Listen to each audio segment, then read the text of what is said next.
On a fait une longue pause. Pourquoi? Parce que on a eu quelques phénomènes. Beaucoup de phénomènes. Donc, Morgane s'est fait opérer. On a fait quoi?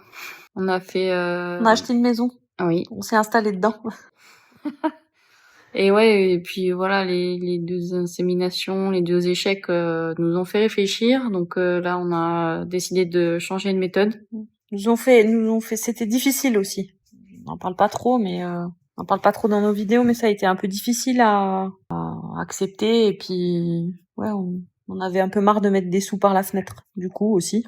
Donc on va faire une méthode repas. C'est ça. Donc c'est une FIV mais réciproque. Donc on vous mettra en lien le lien de notre vidéo qui explique ce qu'est la méthode repas, puisqu'on avait déjà fait une vidéo dessus. Donc on vous le met en dessous. Enfin, c'est Mélanie qui fait ça. Et on commence le prochain cycle. Donc dans 10 jours à peu près, environ. Oui. Dans 10 jours, vous allez nous suivre pour l'aventure. Donc Mélanie, dès le 2e jour de son cycle, on commence les injections. Et ensuite, on vous expliquera tout le suivi au fur et à mesure. Voilà. Vous allez faire ça avec nous. Tout le vécu. Et moi, mon cycle est un petit peu décalé. On a à peu près 5 jours de décalage. Et du coup, je commence les injections le 2e jour de mon cycle aussi. Parce qu'en fait, pour expliquer un petit peu, donc une FIV, en fait, ça nécessite cette fois-ci une stimulation hormonale un peu plus poussée. Et c'est une semaine avant la ponction, donc ça s'appelle pour prélever les ovules. Et donc c'est une semaine de stimulation pour justement faire développer plein d'ovules pour qu'ils puissent en prélever le maximum.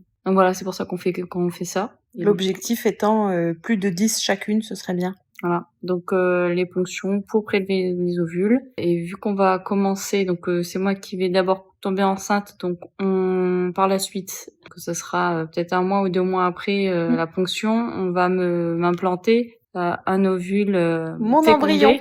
Un ovule fécondé de Morgane, donc un embryon. Voilà. Et les miens, pendant ce temps, en fait, ils seront congelés jusqu'à ce que on implante Morgane à son tour. Ça, on n'a pas encore trop décidé. Soit avant que Mélanie accouche, parce que nous, on est un peu folles comme ça et on veut des bébés rapprochés. Soit on attend que le premier bébé soit né, mais ça veut dire aller faire une implantation avec un nouveau-né. Donc on sait pas. Mais ils seront rapprochés l'un de l'autre au maximum. On voudrait 2 ans d'écart. Ouais, maximum. Donc on va les rapprocher. Quitte à être dans les couches, autant y être jusqu'au cou. Et pas jusqu'au cul.